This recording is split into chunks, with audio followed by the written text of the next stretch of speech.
चलता रहूँगा पथ पर, चलता रहूँगा पथ पर, चलने में माहिर बन जाऊँगा, या तो मंजिल मिल जाएगी या एक अच्छा मुसाफिर बन जाऊँगा। इन्हीं प्यारे से शब्दों के साथ स्वागत है हमारे चैनल बेचू क्लासेज में।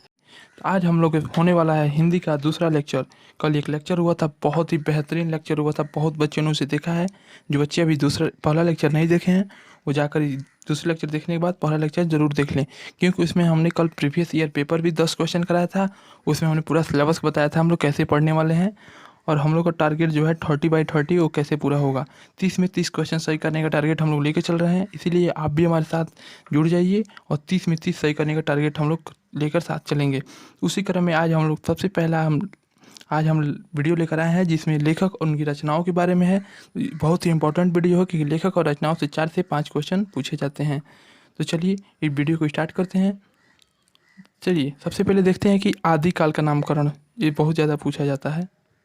आदिकाल का नामकरण अनेक राइटर ने अपने अपने अलग अलग नाम दिए हैं, तो इनका नाम याद करना जरूरी है कि किसने क्या कहा है। तो देखिए डॉक्टर ग्रियर्सन ने थे, इन्होंने चारण काल कहा है आदिकाल को, नोट कर लीजिए। डॉक्टर ग्रियर्सन ने क्या कहा है, चारण काल कहा है। वहीं मिश्र बंधु ने क्या कहा है, आदिकाल को आरंभिक काल कहा है। आचार्य रामचंद्र शुक्ल ने क्या कहा है, वीरगाथा काल। इंपॉर्टेंट है, ये पूछा जाता है ज़्यादातर कि आचार्य रामचंद्र शुक्ल ने आदिकाल का क्या नाम दिया है, तो क्या नाम दिया है, वीरगाथा काल। और वहीं बात कर ले राहुल शंकरतियान क्या, तो इसने क्या कहा है, सी सामंत युग कहे हैं ये। और महावीर प्रसाद द्विवेदी क्या कहे हैं, तो बीजवपन काल बोले हैं। और विश्वनाथ मिश्र क्या बोले हैं, वीर काल बोले हैं।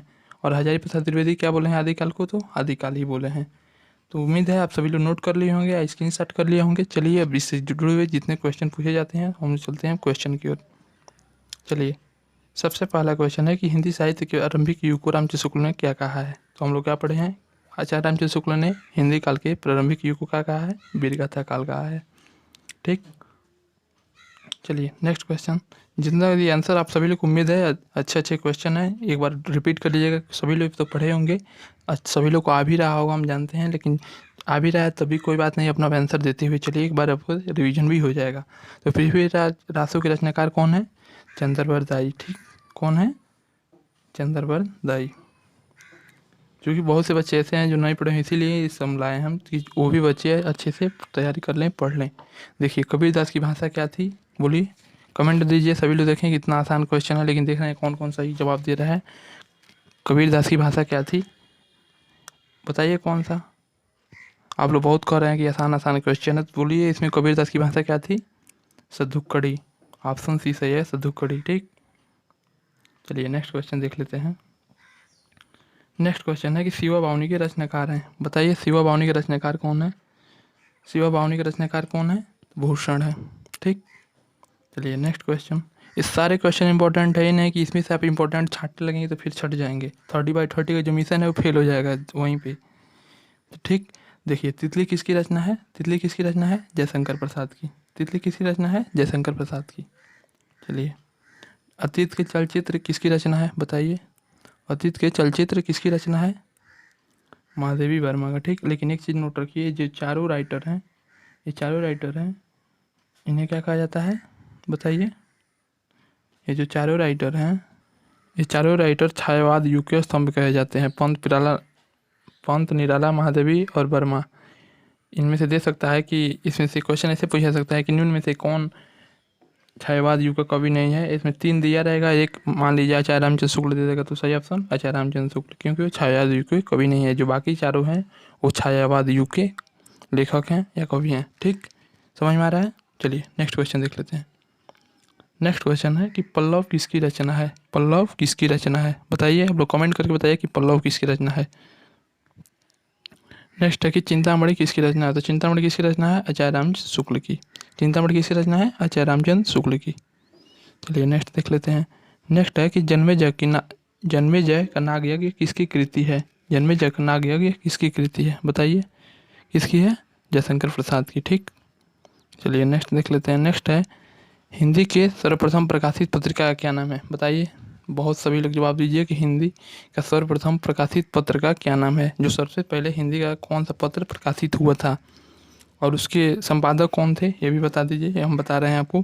तो किसको, उदंत मार्तंड, हिंदी के सर्वप्रथम प्रकाशित पत्र था और इसके संपादक थे युगल किशोर, पंडित युगल किशोर इसके संपादक थे। कभी कभी उनका नाम भी पूछ लेता है, पंडित युगल किशोर। ठीक, नोट कर लीजिए, पंडित युगल किशोर। चलिए नेक्स्ट क्वेश्चन देख लेते हैं। नेक्स्ट क्वेश्चन है, प्रेमचंद्र के अधूरे उपन्यास का नाम क्या है? प्रेमचंद्र ने कई सारे उपन्यास लिखी, लेकिन कुछ उनके उपन्यास अधूरे रह गए, तो उस उपन्यास कौन सा है? निम्न में दिए गए उपन्यास में कौन सा उपन्यास है जो उनके अधूरा उपन्यास रह गया था? देखिए, गबन भी हम लोग पढ़ते हैं, रंगभूमि भी पढ़ते हैं, सेवा सदन, तीनों प्रेमचंद्र के उपन्यास हैं। तो नोट कर लीजिए, प्रेमचंद्र के 3 उपन्यास, गबन, रंगभूमि, कर्मभूमि और सेवा सदन, ये सब प्रेमचंद्र के उपन्यास हैं। लेकिन जो मंगलसूत्र वो लिखे थे ये अधूरा रह गया था, उनकी मृत्यु हो गई थी। चलिए नेक्स्ट पढ़ते हैं। ये 3 याद रखिएगा, गबन, रंगभूमि, फिर सेवा सदन, एक और नोट कर लीजिए कर्मभूमि। ये चारों प्रेमचंद्र की उपन्यास हैं। चलिए नेक्स्ट क्वेश्चन देखते हैं।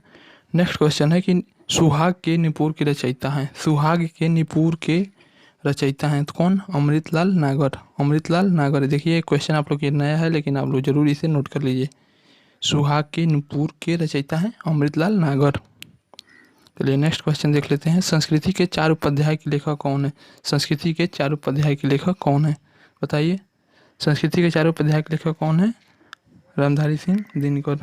रामधारी सिंह दिनकर। चलिए आगे बढ़ते हैं। अगला है कि दिया गया कि अशोक के फूल के रचनाकार हैं। अशोक के फूल के रचनाकार हैं, तो अशोक के फूल के रचनाकार कौन है? बताइए, सभी लोग कमेंट में दीजिए जवाब अपना। ओके, अशोक के फूल के रचनाकार कौन है? हजारी प्रसाद द्विवेदी। चलिए नेक्स्ट बढ़ते हैं। अगला दिया है कि झरना काव्य के रचनाकार हैं। झरना काव्य के रचनाकार हैं कौन है? जयशंकर प्रसाद। झरना काव्य के रचनाकार कौन है? जयशंकर प्रसाद। चलिए नेक्स्ट बढ़ते हैं। नेक्स्ट दिया गया है कि भारत भारती की रचनाकार कौन है? तो मैथिली शरण गुप्त। और एक बात और कि यदि आप स्टैटिक जीके क्लास नहीं किए हैं, पिछली 2 क्लास हो गई हैं जिसमें हम आपको बताएं हैं कि यूनिवर्सल क्लास चल रहा है, उसमें सारे सब्जेक्ट कवर होंगे। जीके के जितने टॉपिक पूछे जाते हैं सारे टॉपिक कवर करने वाले हैं। बहुत ही ज़बरदस्त 2 क्लास हुआ है, सारे बच्चे, बहुत से बच्चों को पसंद आया है क्लास। यदि आप लोग उसे नहीं देखे हैं तो जाकर तुरंत देखिए और एक एक चीज़ नोट करते चलिए, उससे बाहर कोई क्वेश्चन नहीं आएगा। हम आपको एकदम 100% गारंटी के साथ कर रहे हैं, बस उसे नोट करते हुए चलिएगा। और अभी क्लास आप नहीं की हैं तो ज़रूर वो क्लास कर लीजिएगा। चलिए नेक्स्ट क्वेश्चन देख लेते हैं कि दोहा कोश के रचयिता कौन है? दोहा कोश के रचयिता हैं, दोहा कोश के रचयिता हैं कौन है? सरहप्पा। दोहा कोश के रचयिता कौन है? सरहप्पा। नोट कर लीजिए। चलिए नेक्स्ट क्वेश्चन देख लेते हैं। नेक्स्ट क्वेश्चन है, प्रेम सागर के रचनाकार कौन है? तो प्रेम सागर के रचनाकार कौन है? बताइए, प्रेम सागर के रचनाकार कौन है? लल्लू लाल। ठीक, प्रेम सागर के रचनाकार कौन है? लल्लू लाल। इनकी एक और रचना है, लिख लीजिए, माधव विलास। माधव विलास। और वही बात कर लें सदल मिश्रा का, तो सदल मिश्रा का एक रचना है नासिकेतोपाख्यान। नासिकेतोपाख्यान आप पढ़े भी होंगे, सदल मिश्रा की रचना थी। ठीक, उम्मीद है आप लोगों को समझ में आया होगा। चलिए नेक्स्ट क्वेश्चन देख लेते हैं। पंच परमेश्वर कहानी के लेखक हैं। पंच परमेश्वर कहानी के लेखक हैं। पंच परमेश्वर कहानी के लेखक कौन है? बताइए, तो मुंशी प्रेमचंद्र। ठीक, मुंशी प्रेमचंद्र पंच परमेश्वर कहानी के लेखक हैं। ठीक, चलिए नेक्स्ट क्वेश्चन देख लेते हैं। नेक्स्ट क्वेश्चन दिया है कि तोड़ती पत्थर कविता के कवि हैं। तोड़ती पत्थर कविता के कवि हैं, तो तोड़ती पत्थर कविता के कवि कौन है? बताइए, सभी लोग जवाब दीजिए। सूर्यकांत त्रिपाठी निराला। सूर्यकांत त्रिपाठी निराला तोड़ती पत्थर कविता के कवि हैं। चलिए नेक्स्ट क्वेश्चन देख लेते हैं। नेक्स्ट क्वेश्चन दिया है कि हार की जीत की कहानी के लेखक हैं। हार की जीत की कहानी के लेखक हैं, बताइए, हार की जीत के कहानी के लेखक कौन है? हार की जीत की कहानी के लेखक कौन है? तो सुदर्शन। नोट कर लीजिए, नया क्वेश्चन है। हार की जीत के कहानी के लेखक हैं सुदर्शन।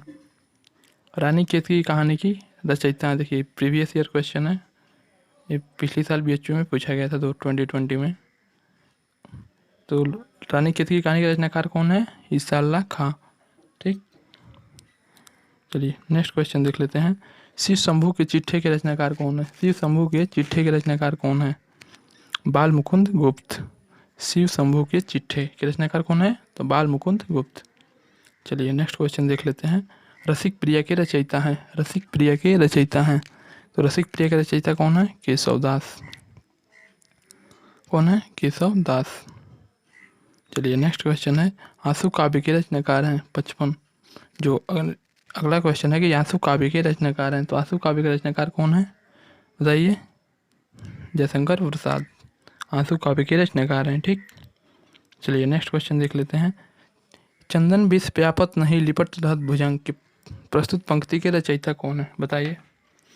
चंदन विष व्यापत नहीं लिपटित रहत भुजंग के जो ये कविता है उसके लेखक कौन थे? रहीमदास जी थे। ठीक। अगला क्वेश्चन है, साँच बराबर तप नहीं झूठ बराबर पाप, इस पंक्ति के रचयिता कौन है? तो कौन है? कबीरदास। इसमें आप रहीम मत मार दीजिएगा। ठीक। साँच बराबर तप नहीं झूठ बराबर पाप के कौन है? कबीर जी।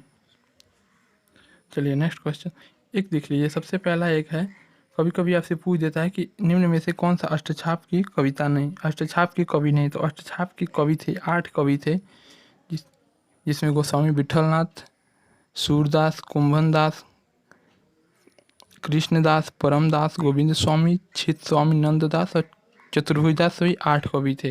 तो ये आप स्क्रीनशॉट कर लीजिए कि अष्टछाप में 8 कवि थे। कभी कभी आपसे क्वेश्चन दे देता है कि निम्न में से कौन सा कवि अष्टछाप का कवि है, तो इसमें देख लीजिएगा, आप याद कर लीजिएगा, या सामने कभी मान लीजिए पढ़ ही रहिएगा तो सामने आएगा तो उससे आप आंसर कर सकते हैं। चलिए नेक्स्ट क्वेश्चन देख लेते हैं कि रामचरितमानस की भाषा क्या है, बताइए। सभी लोग कमेंट करके बताइए कि रामचरितमानस की भाषा क्या है और किसने लिखा है।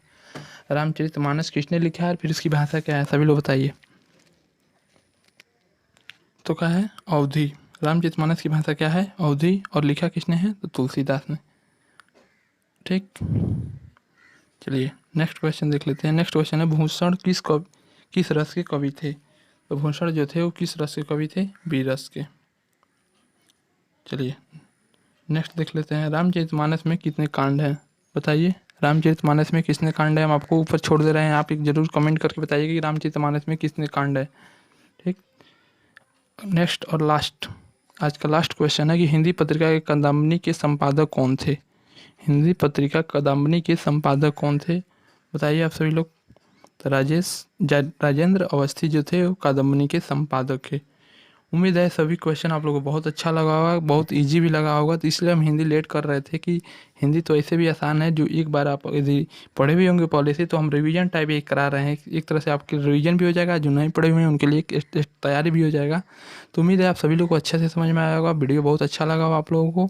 तो कल एक फिर ऐसा ही वीडियो मिलेगा आप लोगों को, रचना और उसके लेखक का, और उसके बाद हम लोग व्याकरण शुरू करने वाले हैं। तो आप चैनल से बने रहें, स्टैटिक जी के देखते रहिए, जो चैनल पर जो वीडियो पड़ा हुआ है देखते रहिए। हो सकता है कल सुबह 8 बजे आप लोगों को सबसे पहले वो क्लास मिलेगा स्टैटिक जीके का, और फिर रात में, और फिर 10 बजे जो दिन ही में कल रीजनिंग का बहुत बेहतरीन क्लास हमने तैयार किया है, क्वेश्चन तैयार किया है। तो हो सकता है कल उसको 10 बजे कल सॉल्व कराएं। तो बहुत अच्छा क्वेश्चन है, आप उस तैयारी के साथ आइएगा। तो वहीं पे मिलते हैं आप कल 8 बजे स्टैटिक जीके क्लास में। तब तक के लिए धन्यवाद।